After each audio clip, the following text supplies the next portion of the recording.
Greetings out there in guitar land. Today I'd like to talk to you a little bit about how I think it's important that everybody knows how to do some relatively simple things on their own instruments. Besides playing it, of course. And besides being able to replace your own pickups and stuff like that, I think that the most important thing you can learn how to do is fretwork. Now, I fully understand that not everyone wants to learn how to do all things, or be responsible for their own possessions or belongings to the degree where you know how to fix everything about them. Like the kind of people who would think that if you own a car or a house, you should always know how to repair or upgrade every single thing about them. I just don't think that way, and neither do a lot of other people. Now, that's why there's a thriving industry full of people that you can pay to do those things for you, pretty much worry-free. But you see, the more modern and complex a thing gets, like with housing or cars, the more specialization you have to be able to fix the thing, and therefore the more likely it is that you, with rudimentary skills, aren't going to be able to fix everything. I mean, even with YouTube videos helping you every step of the way. But you see, this is a guitar, and there is very little that is different from one guitar to another. For an electric, they have a body, a neck, tuners, pickups, bridge, truss rods, nuts, some electronics, and most of them all have frets.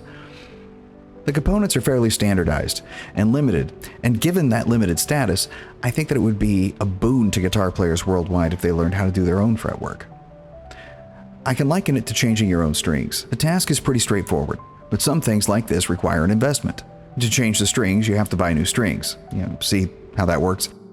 But I see this as the same as buying a leveling beam, sandpaper, double-sided tape or spray tack, a notched straight edge, a fret rocker, and a crowning file. It's going to cost you a bit, but guitars cost money too. The difference here being that you will own these tools for life.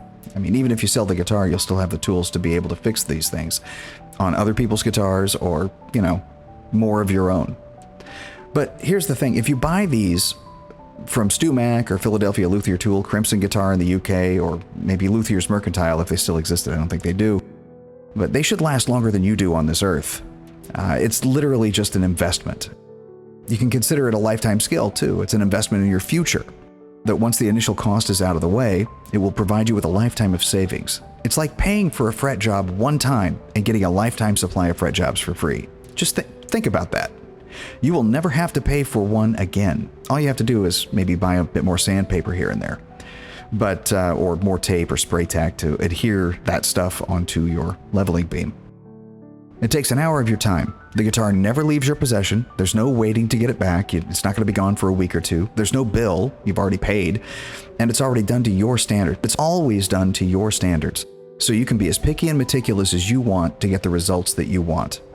It's an awesome deal and you should totally do it, or at least consider doing it. But I really think you should do it. Even if I haven't convinced you yet, though, you should at least consider it. It will set you up for life. And I should also mention that the current state of the commodity instruments out there, that's like instruments under $2,000, is a dichotomy of both excellence and neglect. So for under $2,000, guitars with perfect fretwork, they haven't existed for 15 years. I don't know what happened, but CNC proliferation has made the fit and finish just about for any guitar better at any price. But it seems like companies have completely forgotten about how to level frets. Most of the guitars that I've gotten new over the last 4 years, for instance, always either have high frets or low frets. They did not come to me level from the factory. There's always been something to work on. Used guitars, it's the same thing, but I would expect more of that just from wear and tear from the instrument, maybe needing a fret job. But even so, the used instruments that I got were probably from people who did not know that their fretwork was bad from the factory, and I'd get guitars with high frets or low frets. Just wasn't even along the way. Anyway, the last perfect one I picked up was in 2005, and it was my old Ibanez Prestige RG 1570, and that was under $1,000. It fills me with dismay just thinking about it, but to have the skill set to tackle it after you possess the instrument is a comfort. So you can start seeing guitars that even if they have a few problems, it's well under your control and you can fix it. So you can see the potential in the instrument, you might buy it. It's a good thing. And this new guitar for me is no different. It's an Ibanez AZ42P1 in black that I picked up essentially new. And I mean really like it was never played. And I picked this over the brand new one that was sitting right next to it that came in a day later because this actually needed less fretwork. It had one high fret, the 13th fret was a little high, and one low fret, the 9th fret was a little low. The 15th fret was a little on the high side too. 23rd fret was a little high. 19th fret was a little high. So it was a little wiggly wobbly, but not all in the same spots. Anyway, I've fixed all that now. Now, the guitar itself, this is a $1,299. It's essentially $1,300 plus tax or whatever, brand new. To contrast that, when I got my 1990 Ibanez RG560 in 1990, brand new, at $600, it needed zero fretwork. You could get the action stupid low.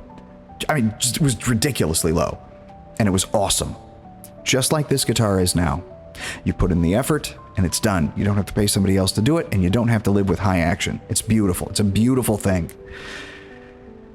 Well, that about does it for my chat. I hope you consider what I've said, and going forward, maybe you'll take up your own sanding beam and follow me. In the meantime, be well, and play faster.